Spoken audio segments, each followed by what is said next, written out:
Welcome to the City Council meeting for Tuesday, October 8th, 6 o'clock. We're in Mound City Council chambers. Can we rise for the Pledge of Allegiance? I pledge allegiance to the flag of the United States of America and to the republic for which it stands, one nation, under God, indivisible, with liberty and justice for all.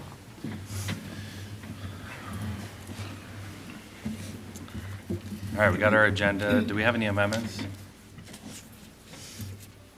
Oh, I don't have any, sorry. All right. So we got our agenda here with no amendments. Can someone make a motion to approve that? I'd like to make a motion to approve the agenda. Okay, got a motion. Can I get a second? Second. Any other discussion? All those in favor, please say aye. Aye. Aye. Those opposed? All right, the agenda passes. Number 4, we're on the consent agenda. Does someone want to go through all those? I can do that. Okay. All right, A through M. Consent agenda item A, approve payment of claims. B, approve minutes from the September 24th meeting. C, Linwood Water Main Improvements Phase 1. D, Linwood Water Improvements Phase 2. And pay request, number 3 and final on both of those. E, lift station improvements to Minger Construction, pay request 7. F, miscellaneous pay request to Kilmer Electric. G, Lost Lake Commons Phase 1, pay request 1. H, lift station improvements, pay request 1. I, downtown sidewalks, group 2, pay request 1. J, transit center paver replacement, pay request 1. K, Marion Lane Water Main, pay request 1 and final. L, appointment of election judges, and M, appointment of absentee ballot board. Okay, does anybody want to talk about any of those? Pull any of them? All right, hearing none, can I get a motion to approve the consent agenda? Motion to approve. Okay, and can I get a second? Second? Okay, roll call, please. Councilmember McEnany, Aye. Councilmember Pugh, Aye. Councilmember Castellano, Aye. Mayor Holt. Aye. All right, all that passes. Okay, number 5, we got comments and suggestions from citizens present that their item is not on the agenda. If you have something, you can bring it forward to us.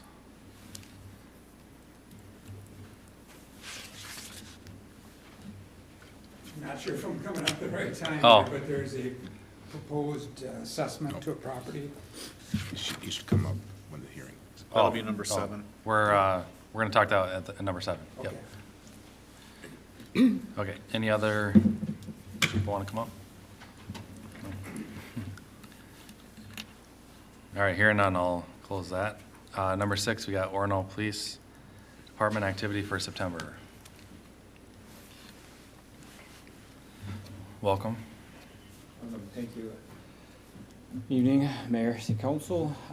This is, I ran reports for the area. I cut it down to the 23rd through the 7th this time prior, because I've been noticing that I've been kind of repeating myself on things, so I just wanted to give you what we got in the last 2 weeks since we met. Nothing major. We've had about 40 calls of service in the last 2 weeks down here. Nothing has spiked. In fact, the area is kind of tapering down. The day shift report's still being steady with plenty of work to do, just day-to-day stuff. But my night guys have told me that nights seem to be falling off a little quicker with activity, school in session. So they're like, it's just things are getting quieter quicker. That being said, the supervisor, I'm telling him to get out and keep visible, to prevent and be proactive towards things. So all officers are aware of that. We do our best to make sure we're out there and we're visible with our squads and our persons walking around and stuff. So that being said, in the last 2 weeks there was another theft from motor vehicle. That's someone left their car keys or their car unlocked with valuables in it, and it's a crime of opportunity. It could be someone passing through. It could be kids running around and they just find a car door open on the street and they go through them.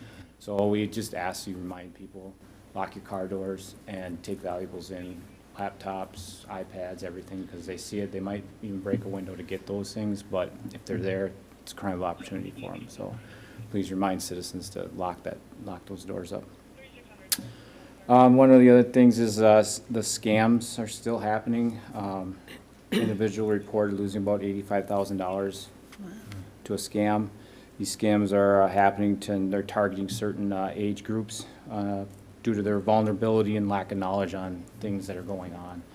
So that being said, I know our investigations group in Orono, I've been a part of it, where we've actually went out into the Gillespie Center, and our investigators have put on a class for this age group and just educate them on what to look for, it's not always a good deal when it sounds like a good deal type of education that just, check with somebody, call us, we can verify things. But if anybody any group in the city is needing and wanting us to do that, all it takes is to reach out to us, and we will set something up with our investigators. They are very skilled in these types of incidents, and then they will speak on behalf of them and how to prevent them. So, October 15th and 17th, the Orono Police Department, my training group, we're going to be doing our second in-house training. This is a scenario-based training that we will take the officers out for 8 hours and put them through very extensive scenarios that we have either encountered or we have had other groups and jurisdictions tell us about something that's happened. We put them through this training so that they have a toolbox when it comes to training, or when it comes to these incidents, they know what to do and they have something that they can go off of. It's a very extensive, long day for them, and it'll be very challenging for them. So we will be doing that next week, Tuesdays and Thursdays. We will be doing scenario-based training. Other than that, lastly, Lake Minnetonka SWAT team just returned October 2nd from our SWAT conference. Our theme of the training was basically hostage rescue and extensive long-term call-outs so that we test our endurance as to being on scene and staying ready and being ready to perform. Even though we've been on scene for 8, 9, 10, 12 hours, we have to be able to perform. So with all our new SWAT operators, we did really well. It was very educational and very challenging. So we're all glad to be home, and we're all tired. But if there's any questions I can answer for Mayor, City Council. Does council have any questions? I have a question. The docks were put in at Grandview, and the neighbors, when that was first announced, were concerned that teenagers would be hanging out there. Have you had any activity there at all? From Grandview? Yeah, on the Dutch Lake. beach, Oh, Dutch Lake and Dutch Lake. Honestly, I have not. Okay. I can check to be very sure. I can check because I only work one part of the week. So The there neighbors might were be. quite adamant that there was all kinds of activities that went on there, and So is there something? Well, I there? don't know, that was their speculation. Okay. Based on past activities and, this new dock system that's in there, which is quite nice. I just looked at it a couple of weeks ago, and it's yeah. like you kind of have to know that it's there. Yeah. I mean, you they're do. like signs, but. You can't see it, Yeah, from the, which easily. might not be bad. So what I'll do with my group, and I'll talk to the other supervisors, I will have them just Just monitor. periodically check it. Yep, just to see what's going on, make sure we're not missing anything, so, Okay, thank you. all right? All right. Cool. Thank you. Thanks. Thank you. Appreciate Thanks. it. All right, number 7, we got public hearings. A, action on resolution adopting an assessment for miscellaneous expenses and certifying to the county auditor at 5% interest levy, number 25122.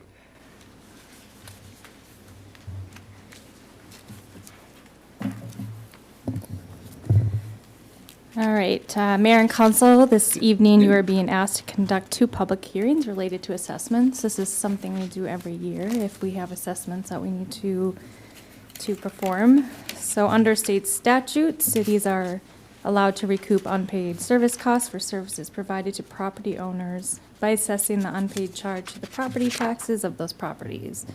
Property owners have been notified of any unpaid fees and the assessment process, and the notice was also posted in the local newspaper. The assessment process includes that the city council must hold a public hearing and approve the certification before the final assessment documentation is sent over to the county. So that's what we're doing tonight. Property owners do have until November 15th to pay off any unpaid expenses. After that date, staff will direct Hennepin County to assess these expenses to the property taxes for 2025. There will be an additional 5% interest charge that will accrue on the expenses starting from the date of the adoption of the two resolutions that are before the city council. But any accounts that are paid on or before November 15th will not accrue that interest. So with that, staff is recommending holding the public hearings for both the assessment categories. So one is utilities related, and then the other one is other services. And then subsequent to that, approve the two resolutions in the packet that will allow staff to process those assessments. Great. Does council have any questions for Maggie? I have a quick question. Yep. In the amount of, forgive me, I forgot my glasses tonight, in the amount of 431,000 that is outstanding, Mm-hmm. after you've assessed that, if the resident hasn't paid up before November, Mm-hmm. Do you normally recoup the costs once you put it on the property taxes? Is it a done deal? Yeah, so I believe they have, it gets put on just for 1 year. Okay. So it's split between the two property tax payments for next year. So yep, we do recoup that as part of Great. our, yep. Thank you. Anything else? Thanks. Before we open the public hearing. Okay. Mayors and members of the council, under Minnesota statute, section 429.061, a property owner may object to the filing of assessments against their property. And this is done by written objection that is either provided to the city clerk prior to the meeting or to the mayor at the meeting. And an objection, written objection that complies with that statute has been submitted to the mayor for property number PID 113-117-240006, which is under levy 25122.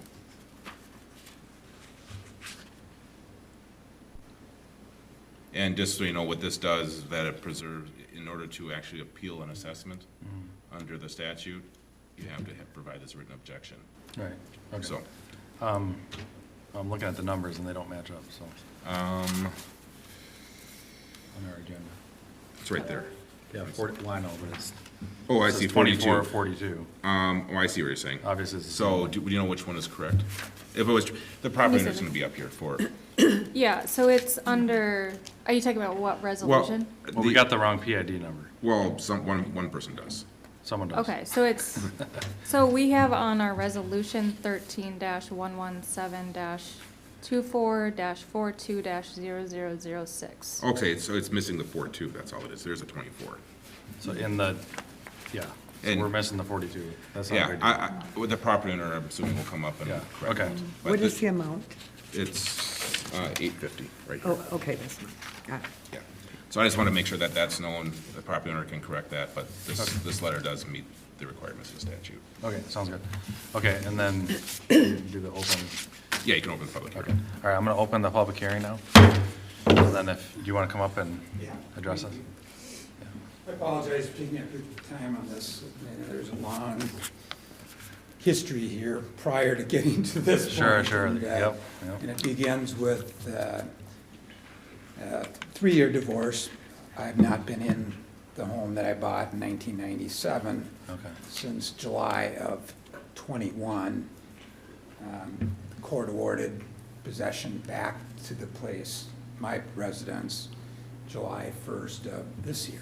okay, In the interim, I've got a place in Ontario where I spend a significant amount of time, and I did not receive these notices or the indication, the problems that existed with my ex-wife and Right. immediate neighbor. And, you know, I've been there for 20-some years and never had a problem with any of the neighbors, and it's just something that I couldn't address because I wasn't aware of things, and, you know, here we are. Before you go, can you give us your name and address too? Yes, my name is Craig Rose, and I live at 5100 Edgewater Drive, Okay, thank Mound. So, All right, so I'm just trying. we just got it, so. Yeah, I know, I haven't read dropped, it yet, I was so- in Ontario, I was coming back Saturday, the winds were too bad, Sunday I was coming back, winds are too bad. My brother-in-law shot a big 60-inch moose back in the bush, and I got the one stuck flying the airplane to get the moose out. And made it back this morning, and here I am. You know, I just, you know, I have a bad taste in my mouth with this whole process. Sure, And I did not want to leave the residence, but I complied with the court order in the interim, and here we are. I'm familiar with Nickham. I'm familiar with some of their dealings. I'm familiar that a lot of the stuff he was doing was not legal. You know, he's operating a commercial barge out of a residence on Priest Bay, contrary to a lot of LMCD laws. But,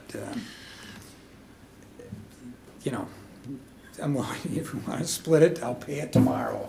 I just So- don't want to take up a lot of time, and Okay, so again, I literally just got this as I walked in. But what it sounds like, again, you weren't in the house, you obviously didn't get any alerts. Basically what happened for the council's purposes, and I can pass this around if you want. It's, the city moved his dock, it wasn't in the proper place, so they paid Nickham Nickham, I believe. to move it 5 feet to where the correct spot was.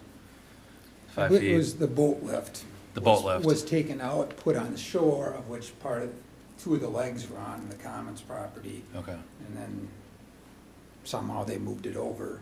right. um, So and- basically what he's asking, and correct me if I'm wrong, but it was $850. Now remember, the city did pay to have that service done. So you know, we did have that done. From what it says in his letter, he's willing to negotiate and is willing to pay $400, basically saying that there's other places out there that would do it for about $400.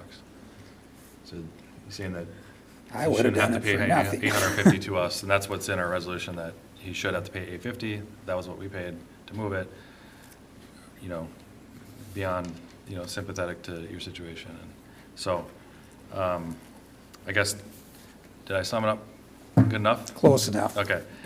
And if I may just Sure. add to that. Yep. The, I'm sorry, I don't know her name, but your spouse or ex-spouse was a property owner.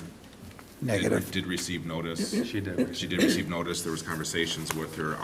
This was Andy doing this. Okay. But letters did go out. Letters of this assessment went out. And in fact, permission was provided by the property owner to pick the lift up and move it onto the property, because the other choice would have been to treat it as abandoned and take it and salvage it. Right. So, I just want to give some context to it. Yeah. Well, and to correct, she's never been a property owner. It was a premarital asset purchased several years before the marriage. She had authority to be on the property. She wasn't a property owner. That's what you That stated. doesn't, okay. But That's she- what you stated. Okay, I appreciate the fact that you're an attorney and you're gonna nitpick it, but she had the authority, you even said in your letter that she was on the property, you didn't have the right to be on the property, she had the authority to speak on behalf of the property. She was the one and being communicated with. So whether or not, I agree, I have not reviewed title, I can't tell you if I reviewed title, but and as somebody who has marital assets or who is there, and I'm not gonna go into that, but she was the property or apparent property owner, that's enough under the statute, that provided notice with regards to the nuisance abatement, with regard to providing notice of the assessment, he's here, and that follows the statute. Okay. Do you want to say anything else to us before we No, chat I about mean, it? I'm here to Does anybody provide want the to, proper notice for the appeal if need be. So, Sure. I mean, that's, does council have any questions for him? No, I remember like going back and forth when this was brought to our attention too, and we just said, yes, make sure that it gets moved if it's not supposed to be there. So they did get a hold of somebody at the property. pretty swiftly, I think. I don't think I'm forgetting any details. I don't know. Well, do we have any questions for him, and then we'll chat about it? Yeah, I don't think so. Just trying to jot Did them you try to work this out, even though I understand it's probably a difficult situation for you, but did you try to work this out with your ex-wife? Maybe she pay half, you pay half? There are a lot of things that need to be worked out in a much bigger manner. I mean, the divorce is finalized in May, but there are some pending issues and stuff, and this has not been one that has been very high. I wasn't aware of it until September, when the notice of this hearing, or the city council meeting came about. So that's how where my involvement started, so. Well, I mean, I think it's unfortunate, but, you know, we still had to pay for it. Is NICM our doc people of choice when we need things like this done, or? If I remember Did- right, it was like who they could get to come do it first. Like Okay. they tried reaching out and it was like, okay, if you can do it, you know, I don't know if it was like first call or anything. Okay, Again, you know, and my phone number is listed with the city. You know, I've had building permits and a pending building permit for this 3-year duration that I keep extending. And no one's ever reached out to me. I've never had any. I understand what the statute says. I understand what you know, from a legal standpoint. However, a lot of things get done with the phone call. And I would have right. got it moved the next day by myself with a high lift jack and a winch. And I'd have moved it over 5 feet or 4 feet or whatever it needed to be. And the bigger picture is, it's been there for many years. Every single one of our neighbors are in non-compliance. It just happened to be the ex and the immediate neighbor started not getting along, and so here we are. Right, right. And I can't fix that, and, So, I know we send out letters, and that's just our way we do it. Sure. I know we've had issues in the past where we didn't certify them, make sure they get there. But it's just, I mean, we're a small city, we're a small staff, so it's kind of hard to. no, I understand. But I That's- do understand what you say about that. Again, any other questions, and then we'll chat about it. Okay, thank you. Have a great evening. All right, thanks. Thank you. So, council want to say anything about that? Yeah, I mean, I remember, you know, before it was actually moved, there was like a lot of, Andy was trying to contact them and said, you know, if it doesn't get moved by X date, if it doesn't get moved by X date. This is from Andy, I can read this into the record, this is what. Yeah, do that. Yeah, so we have, Andy has his account, kind of an overview of what happened, maybe that'd be helpful.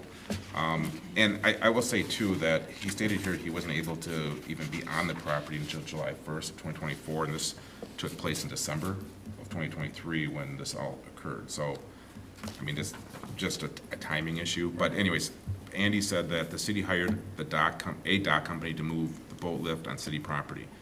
The owner of the lift has been told many times by the city staff not to place their boat lift and other personal property on the unimproved right-of-way adjacent to their property. Multiple letters were sent to the property owner, and the owner was told via phone call when the city would be on site to move the lift. Permission was granted to go onto the property by the homeowner. The Which boat- was Probably the wife. wife, or- Yeah, because it had to have been, because it was Oh, 2023. the wife at the time, not. Well, yeah, I'm sorry. Okay. Yeah.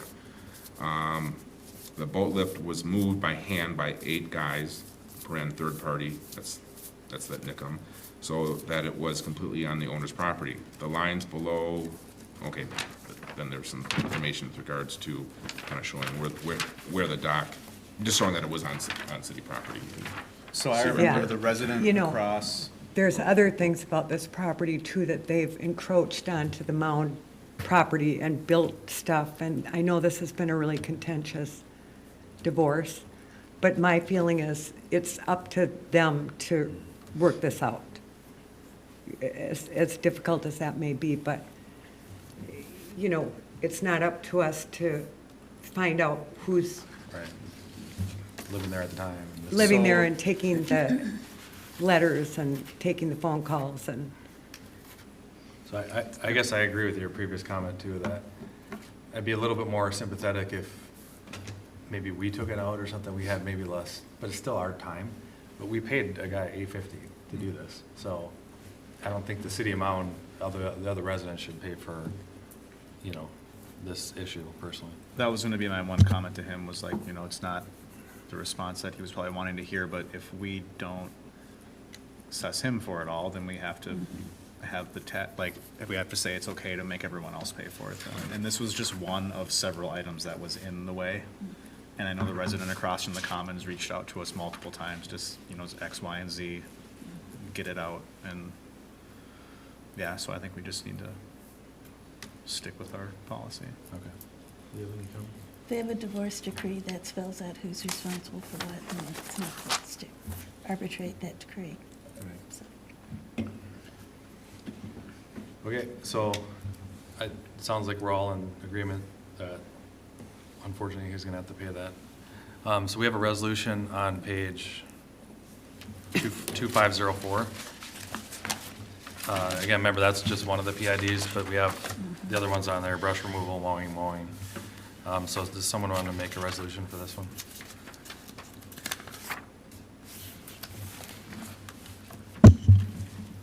So are we just talking about 2504 right now? Just this one only, yeah. Okay. I would like to make a resolution. Make a motion. Make a motion to make a resolution adopting assessment for miscellaneous expenses, certifying to the county at 5% interest, levy 25122. Okay, got a motion, can I get a second? Second. Okay, and any other discussion? All those in favor, please say aye. Aye. Aye. Those opposed? All right, that passes. Okay, the next one we have is B, which is action on a resolution adopting assessment for delinquent municipal utility bills and certifying to the county auditor at 5% interest, levy 25123. And that's on page 2506. Is there anything even on there, Maggie? Is there anything even on this one, or? Oh, that's all the exhibit Yes, pieces. this is all Yeah. the Oh, yeah, all the- exhibit B. They're there. Okay, so does anybody have any or I guess I gotta do open meeting with that one too? Yeah, nice one. Okay. Separate. All right, so I'm opening a public hearing. If anybody wants to come up and talk about any of these?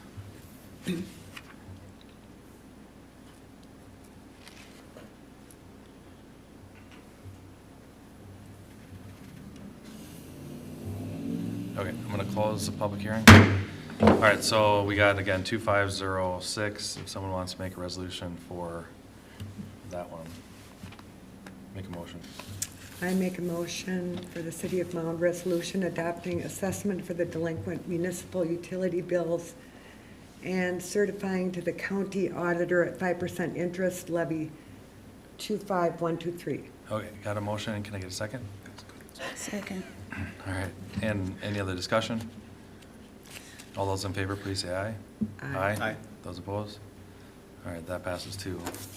Okay, so now we're on to number 8, consulting water resources. Do you want to close the public hearing? Huh? Did we not close it? I closed it, Oh, you did close it. That was the closing. Got it. yeah.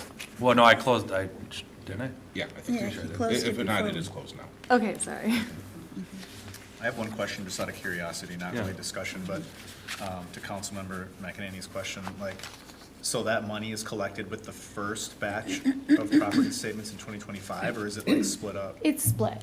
So Oh, so half, half will Okay. be on the first bill and then tax bill, and then half will be on the second. so whenever this happens, we don't get paid this amount in full until the end of 2020, or Yeah, the we second, get, we yeah. get it in 2 October. chunks. Okay. Yep. It's really But kind of how- astonishing how many thousands of dollars are delinquent. Yeah, and I think the hope is maybe with the invoice cloud that that'll help it. It'll provide other options. And then I think, you know, there's always an opportunity to assess it further. You know, what else do we think could maybe help improve this number every year? It has been pretty consistent though over the years, but Yeah. I think, adding that, the invoice cloud option may help. So we can maybe assess that next year, but then also continue the discussion on, are there other things we can be doing to, improve that? But it is a high number. Do we have a record showing, are these the same properties every year that are delinquent? I like would this? guess a lot of them are. I haven't really looked into it. And like, deeply, do we but- know, are some of these empty?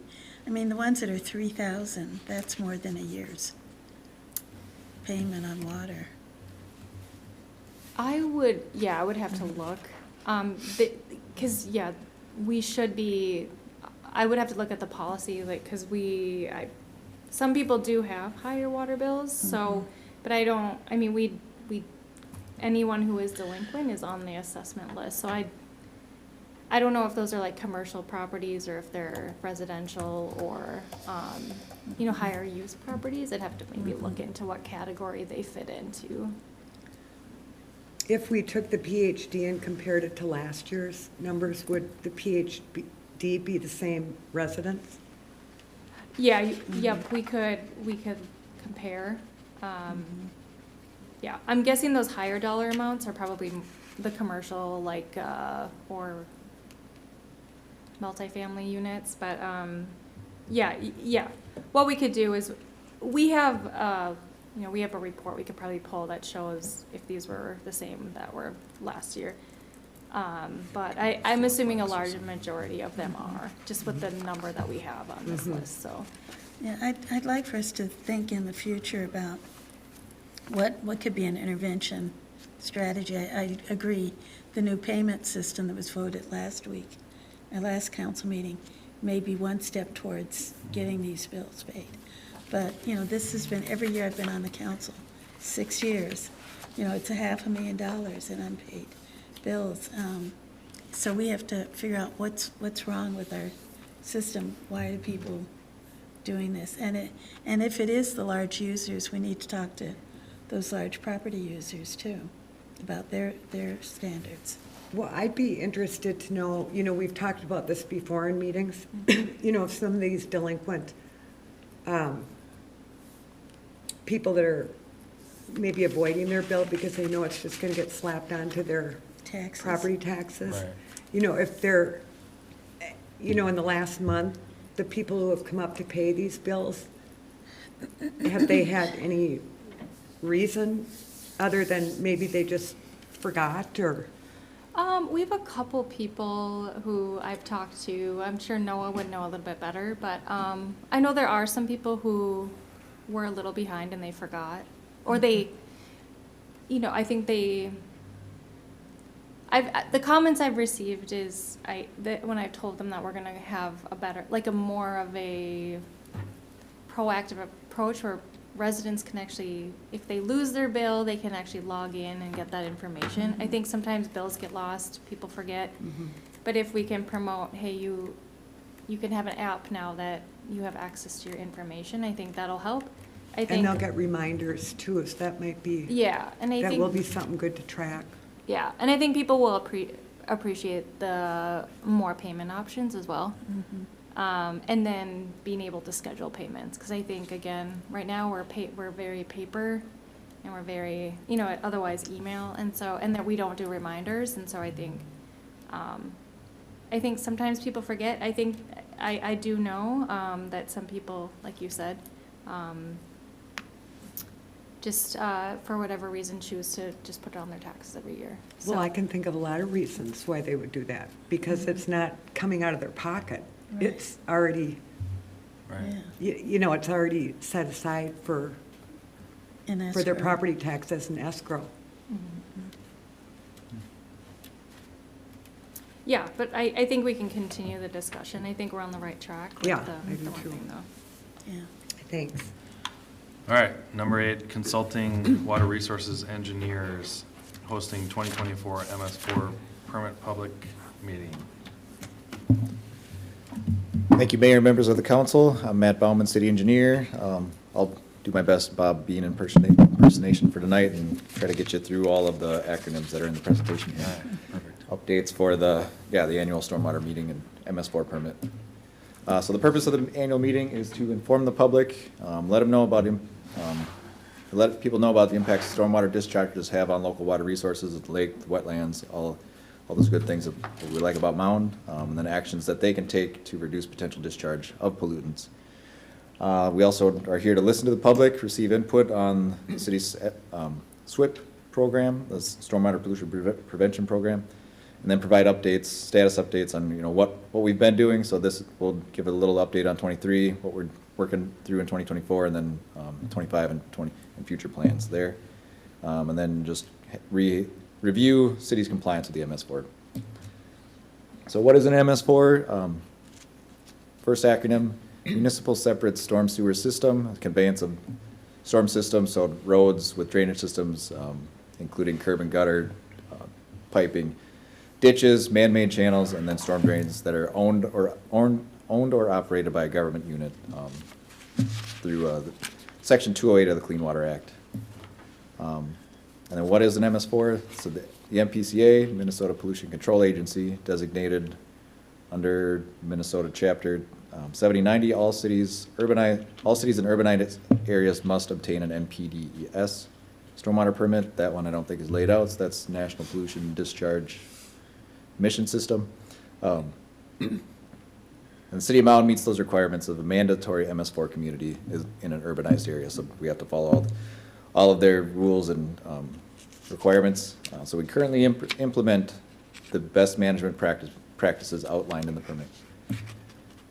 Then what is a SWIP? So Stormwater Pollution Prevention Program. So it is a piece of the MS4 permits or requirement. It describes the city's program for reducing, eliminating pollutants to local waterways. So the SWIP includes a couple of mechanisms, so regulatory mechanisms, educational programs, infrastructure improvements, so that we kind of list out the CIP in there. It includes inspections and maintenance programs, and then documentation requirements. So from that, the commitments that we make to the MPCA, execute the 6 minimum control measures, also known as MCMs. 1 is public education and outreach.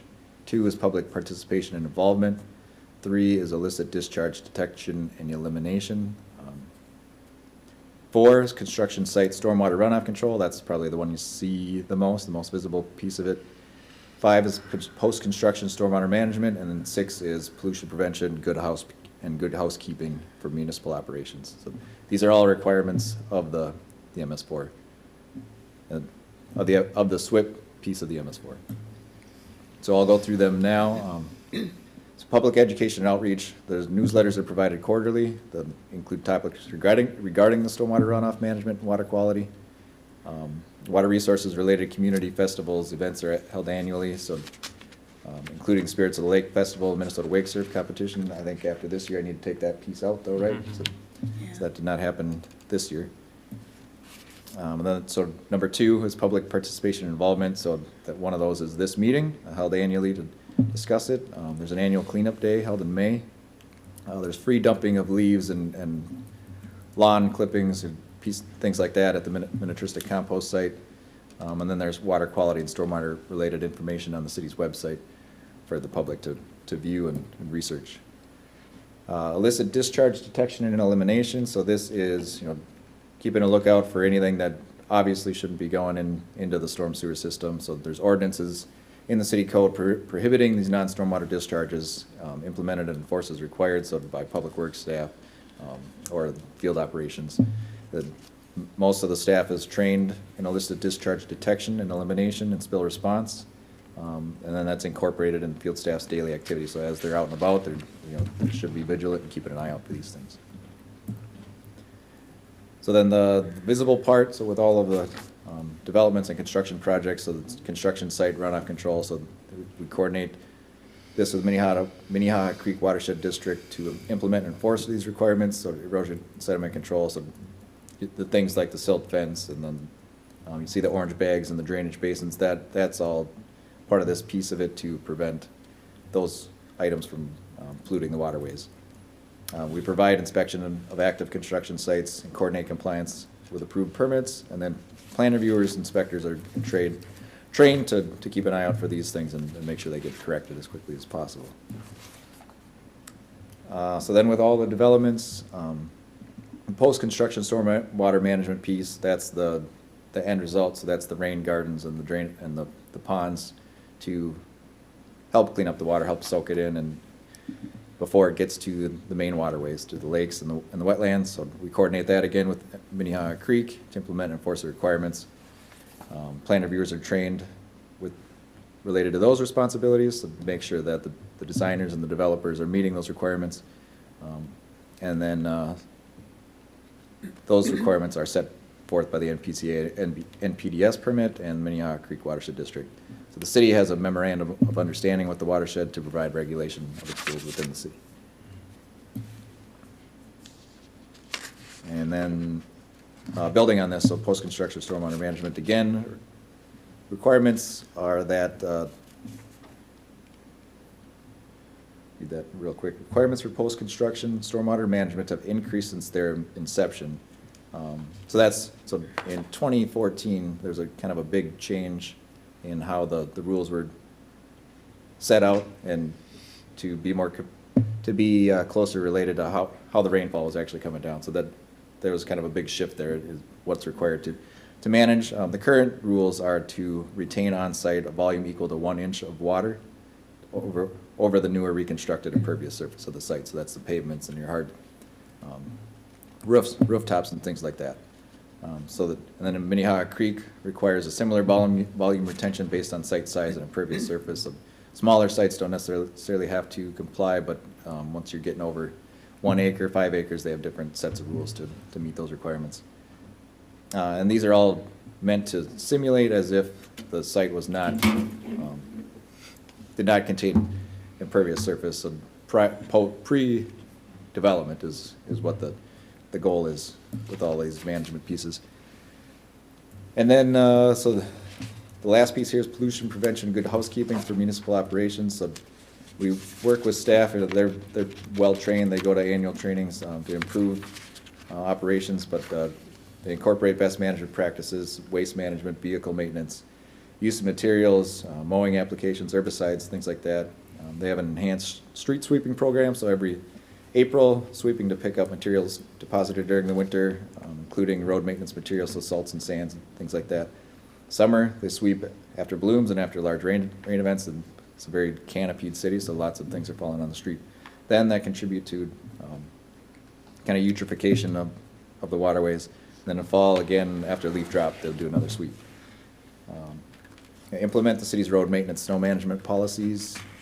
Inspect and maintain the storm drainage system as necessary, including structural BMPs, conveyances, and outfalls. And so when I say that, so that's sump structures and rain gardens and things of that nature.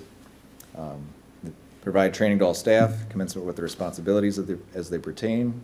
And then assess the effectiveness of the drainage system. Take calls, then we look for areas that can be improved. So the assessment of the storm system, it takes on many factors.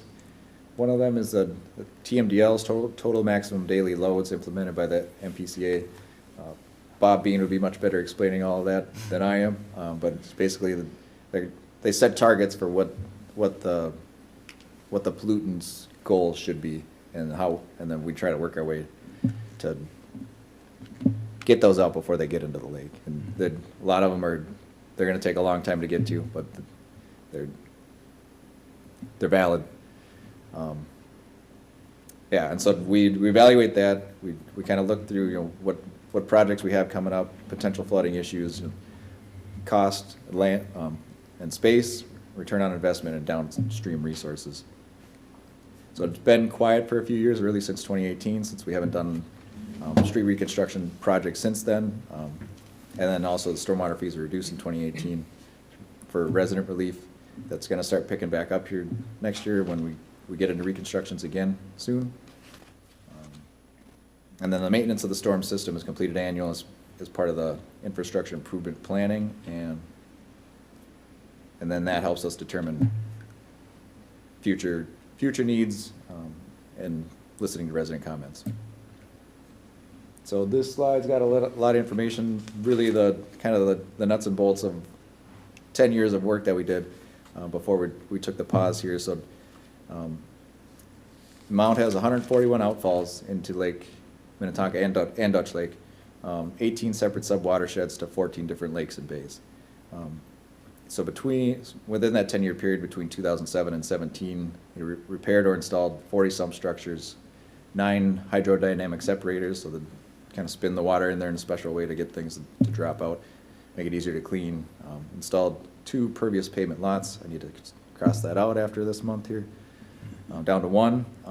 Installed 2 water quality vaults, 3 bioretention basins. That is increases every year with some of our projects, and then clean 2 dry retention basins, and multiple drainage swales and ravines.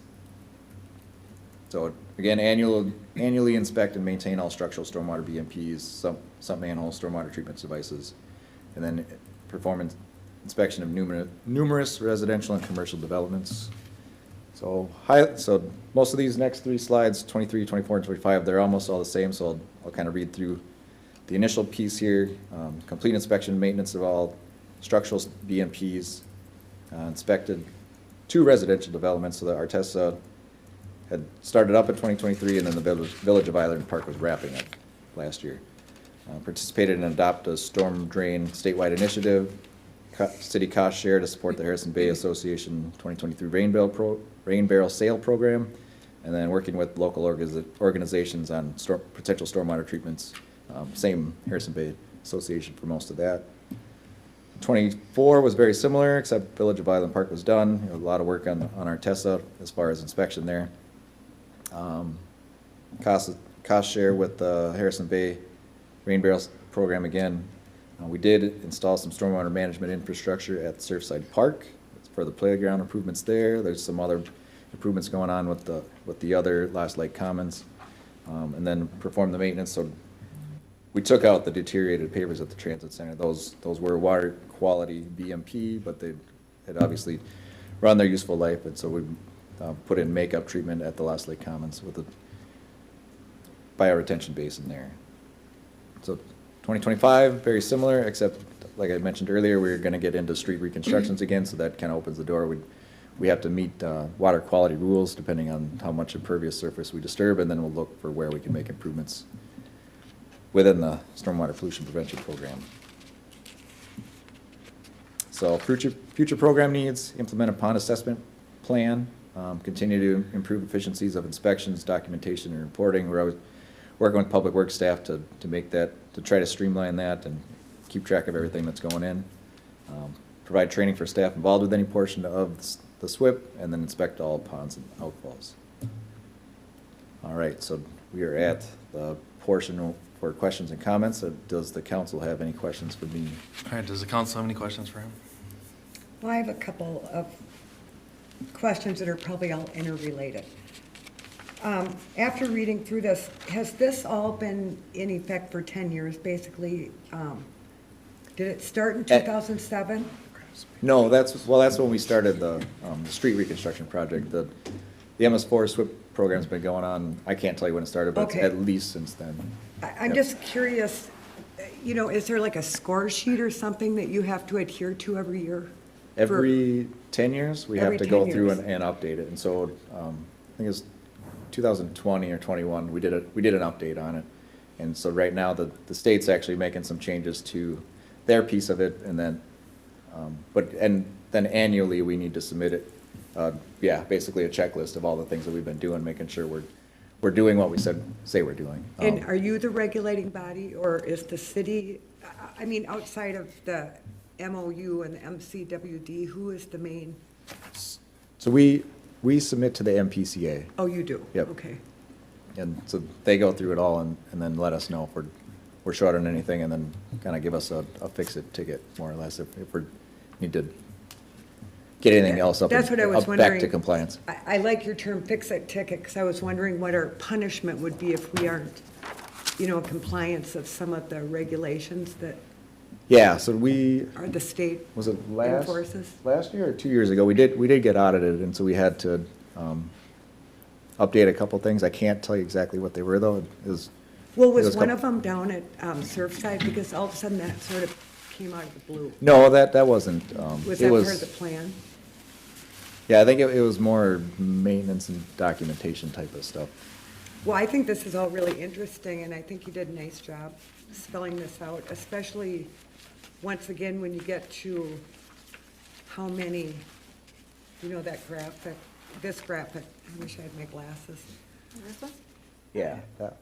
You know, that Mound has 141 outfalls. I mean, I gotta think that's a lot for a small community. We have a lot of lake shores, as Yeah. we've been through before, so. So to me, it looks like you've done a great job in getting us to where we're supposed to be.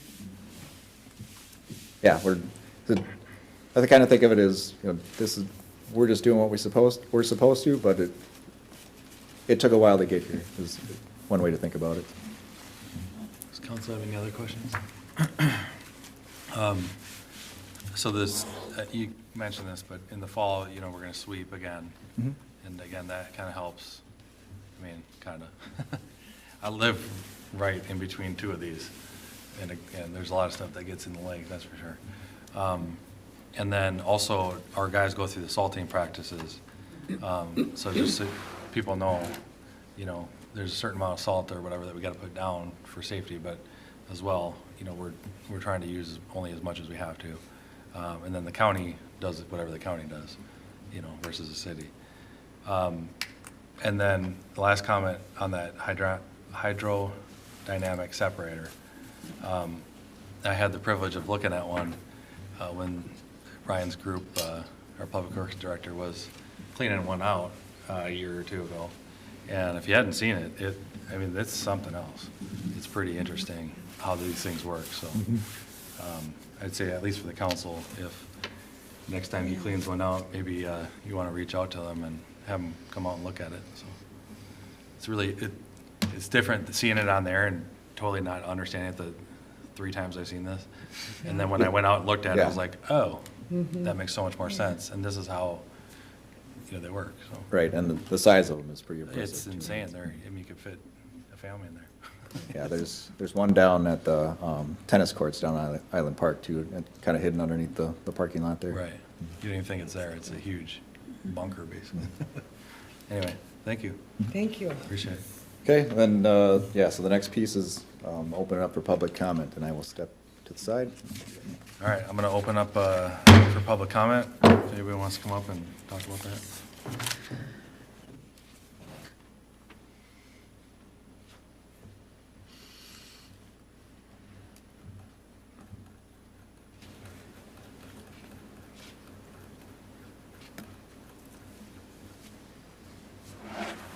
Okay, I'm going to close public comment. That's all we have to do. We don't vote. Okay, good. All right. All right, number 9, we got comments and reports from Councilmember Pugh. Let me see. Well, one thing, I missed last council meeting when you voted on Gillespie, but you didn't talk about the proposal. They had proposed several activities that they wanted to do in partnership with the city, and so I would propose maybe at our working session that we go through those things. They listed about 5 or 6 things that they wanted to do, and, you know, we basically approved some money to them, but didn't say how we felt about the proposal. Well, we did talk about a couple of things. Mr. Castellano brought up a couple of things off that we agreed to do. I know that we didn't talk about the walking group. Right. There were 2 things that we didn't talk about, but The walking group, and I think they wanted to do some activities in the park and have some seating stuff. yeah. So we can bring those up in a Yeah, we working missed you at session. that meeting. Did you get, you guys didn't see the letter that we sent over to Gillespie? No, I didn't see the letter. Okay, so after we approved it, we sent a letter over. Did you get it? Because you're on budget committee, okay. So we saw it, I guess, but maybe, Maggie, can you get a copy to the rest of us? And I think we mentioned it in there, Okay. that we Well, mentioned the money, but then we I also just mentioned. viewed the YouTube. Oh, for sure, the sure, sure. meeting, so that's what I saw. Yeah, Maggie, from can you get that. us that letter? Yeah, I think there was, if I remember correctly, it mentioned the money and then supporting in other ways Yeah. too. Yep. But Okay, so we're definitely, and obviously since you're on the board, you know, if you feel like we need to be doing stuff, just let us know. Yeah, well, to think about that. Okay. Yeah. The other thing is, Age Friendly Minnesota's grant period is open, and so it's an opportunity for the city to apply for a grant around some age-friendly activities, which maybe would come through. The Parks Commission may have some ideas that they would bring forward to the city for proposing for one of those grants. Okay. Okay. I think that's all I have. Didn't somebody last year submit? Yeah, Joanna submitted a Joanna did, grant. It that's wasn't right. age-friendly, it was it was another grant, but it was for the benefit of the parks. That's right. But we didn't get that funding, so. Since you're on parks, or maybe Maggie can take it too, but, remember we talked about the signage on Three Rivers, or, yeah, the Dakota Trail, Oh, as you're the coming in Dakota and Trail. out. Yeah, I think that's, I think we she has an had- update if you yeah. want to hear from her, if you don't know. that's right. So is this on the? Pathfinding. Oh, so the pathfinding. No, I'm saying the big sign, welcome to Oh. Mound. Yeah, so, yeah, at a previous council meeting, there was a request to look into updating our signs at the entrances, because Spring Parks, and I think Minnetrista must have bigger signs that have color. So we kind of started that conversation with Three Rivers, proposed a 30 by 30 inch sign, but where we're at is apparently that size is not allowed, and the other cities are currently not in compliance. Yeah. And so we're But assessing. they've benefited. They have, yeah. Yeah, so we're assessing that right now, and we might have to put in for a, like a variance. Okay. But we're still working on it to see if we can find a solution, to have something bigger, because I think what they allow is like 12 by 12 or 12 by 18, which is actually kind of tiny. That's what we have though, right? Just that Yeah, little it's thing. pretty tiny, and so, we're gonna keep talking with them to see if we can figure it out to have something bigger, but, that's where that one's at. Yeah, as far as wayfinding, along the Dakota Trail, that's, we met as a, like, staff, actually, was it yesterday, today? Gosh, I can't remember, yesterday. And, as we start talking more about, the phase 2 of the Lost Lake Commons, we were thinking we could bring in a landscape architect to talk about the wayfinding features that could be included in that project, if that works for all of you. Yeah, I'm fine with it.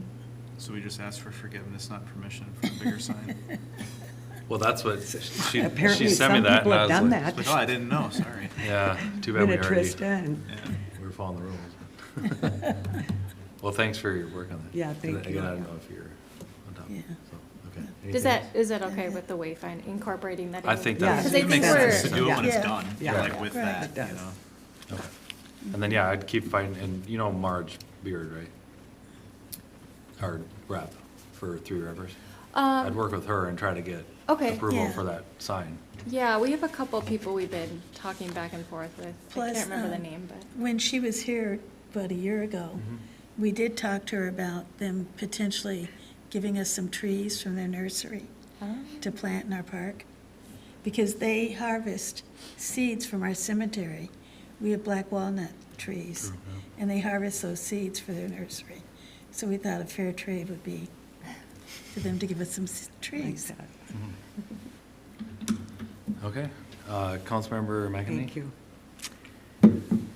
I really don't have anything. I guess I will just bring up that Saturday is the last day of the season for farmer's market. So they still, I was there last weekend too, they still have lots of vendors and lots of produce. So make sure to tell all the vendors thank you. They've had a good season, especially once they're really reaping the benefits of some of the new residents that are at Tessa. Yeah. So that's been really a good thing for them. And once the construction wrapped up, things were looking a lot brighter over there. So go over and give them a visit. Cool. Anything else? No, that's Okay. it. Councilmember Castellano? I don't have anything. Okay. I do have one other thing Yeah, I go forgot ahead. about. The crosswalk Mm-hmm. to our parking. They pulled up the stripes for that crosswalk. So I hope that they're gonna put them back because To where? right by the post office, you know, they're not gonna put those back? No, because we want people to go across the official So there's crosswalk. one crosswalk. Yeah, They- the safe one So with. you want all the pedestrians to go down there too? Hmm? That's extra footage. So they'll cross, everyone will You cross passed at the the bill. trail. You voted for it. I mean, I still wanted to keep the other one too. I think it's fine. Well, the point was that it's I safer know. to do the official, you know. So there's one cross, there's one. They took the other one out on purpose. Yeah. Yeah. And I hope when they repave it or something that, They'll smooth it out. then 'cause you it's won't see bruised. the actual old crosswalk there. Next year will be a mill and overlay, so. Yeah. Yeah, And then they'll repaint and then it'll look beautiful. And then once the blinking lights go up, yeah. that'll be, Oh, yeah. that's what we've all been really waiting for. Right, right, right. So, when is that gonna happen? Towards the end of next month or sometime. this Oh, summer. really? Yeah. Oh, great.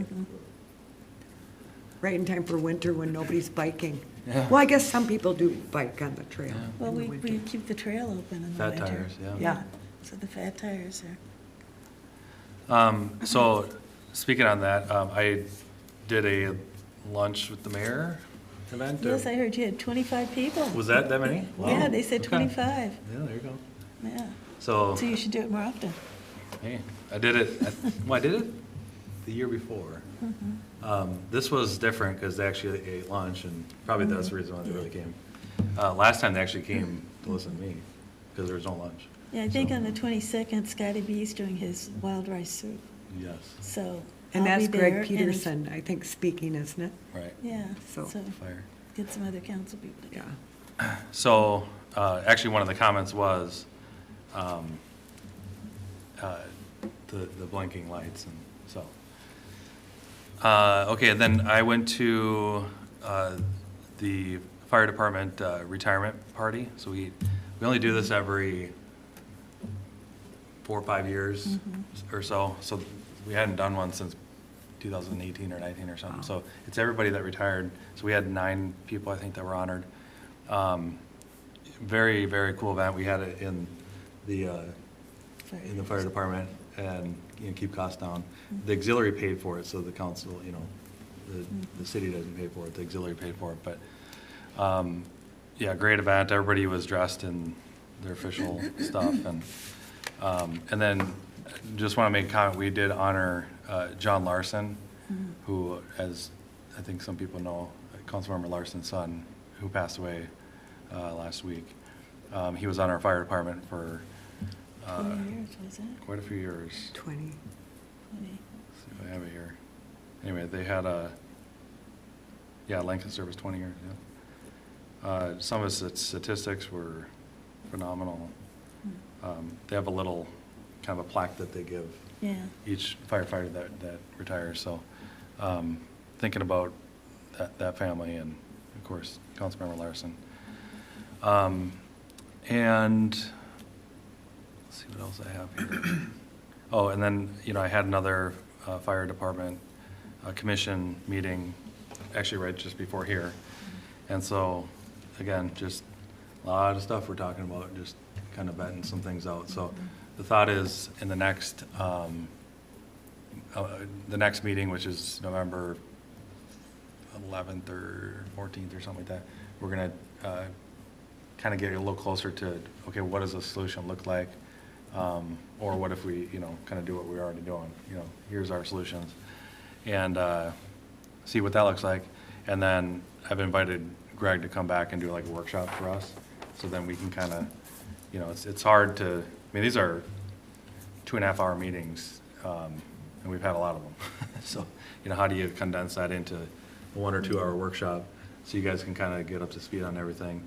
It's a little hard to say it all in one little thing here, but, so probably more to come mid-November, end of November, to see what all that looks like, so.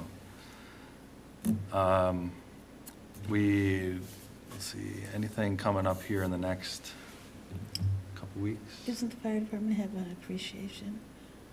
Don't they have their open house days? That was actually last week, That was That was last last week? Wednesday. Oh, I missed last it. Wednesday, yep. Social media was blowing up with everyone wondering what all the sirens were for. Oh, really? Yeah. Oh, funny. Yeah, I think that's all I got, so. Does staff have anything? The only thing I have is on the dais is an invitation for all Right. of you to the Artesa opening on October 22nd, I believe. And we've posted that there will be a potential quorum for you, the city council and the planning, or the planning commission. And then Jesse's absent tonight because it's his birthday. Yeah. So, Oh, really? happy birthday, Jesse. Supposed to take the day off Happy after your birthday. birthday. Cool. That's all. All right, any other discussion? I have one more thing I just wanted to add, actually, it's really Sure. not hard-hitting item, but Ryan's here, so I just wanted to say thank you. I got a note from Jesse that I'm like more excited than I should be that all the warm Christmas lights are. The single tone, did you get we're 'em? ready to go. Okay, They're on order. Yes. thank you. Super pumped. They will be putting them up pretty soon here, so. That's great. It's gonna be awesome. And were they able to trade out the old ones, or? No, we own the old ones. Oh, we do? So how much, I guess you were on the budget committee. What did you end up coming up with for a budget for the new warm lights? Come on up, tell us who you are. Sorry. Oh, sorry. The note Jesse sent was that it was such a, you did such a good job. It was a It was lot under less. $5,000. Yeah. Oh, that's great. I don't remember the exact amount for something, and Jesse and I talked, and we just decided to move forward with it. Thank And then you. everything will match, and the wreaths are scheduled to be delivered, I want to say November 11th, so we got to change out brackets, and all those will go up too before the event. And were they able So- to change over to the warm lights Yep. for all the wreaths? Yep. And do we know when So- the tree lighting is going to be this year? November 23rd is what I Okay. believe is the date. That's what Okay. I have. Yeah. They've been kind of up in the air. I've met with Betsy once, and she hasn't gotten back to me with final days yet. Okay. You're But that's what thinking- she was shooting for. Great, thank you. Well, thanks for making the call, and Jesse said that they kind of just moved on it so that it could get done in time, so. Yeah. Fantastic. He needed lead time to get it ordered, so we just made a decision. Mound's going to look so warm and colorful. Can I add Thank you. something? I told my neighbors about this when I attended the meeting a while ago, and I can't believe how many people were thrilled. And you were addressing something, I thought it was a crazy, and so many people are appreciative of it, so I'm looking forward to seeing what they look like, because everybody is talking about it. Oh, that's good. So, nice conversation brought up by you. Good. Okay, anything else? I'll take a motion to adjourn. I'd like to make a motion to adjourn. All right, Second. all right. And any other discussion? All those in favor, please say aye. Aye. Those opposed? All right, we're adjourned.